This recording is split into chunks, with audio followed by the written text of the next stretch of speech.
Et bonjour à tous, bienvenue dans cette nouvelle vidéo. Alors je ne compte plus le nombre de vidéos, mais c'est pas très grave, on continue notre découverte et redécouverte d'études du répertoire de la trompette. Alors cette semaine, on a joué une étude que j'aime particulièrement, qui est l'étude de Bach-Gismondi, la première du cahier réécrit par Michael Gismondi à partir de pièces de Bach.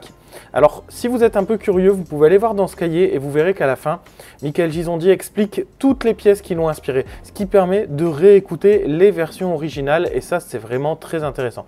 Donc, je vous invite à le faire, n'hésitez pas à aller voir. Je vous affiche la liste qui est en fin de cahier et n'hésitez pas à vous procurer ce cahier. Aujourd'hui, je vous propose du coup ma version de cette étude numéro 1 de Bach-Gismondi et ensuite, je vous parlerai de l'étude de la semaine prochaine. C'est parti!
Et voilà, c'était ma version de cette étude de Bach-Gismondi, j'espère que ça vous a plu.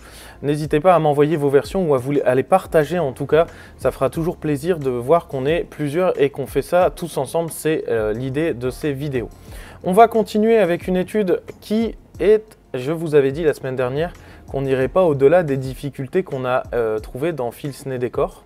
Et dans cette étude de Bach-Gismondi, je pense que j'ai menti, parce que cette semaine, j'ai décidé de choisir une étude qui est un petit peu difficile, on va pas se mentir.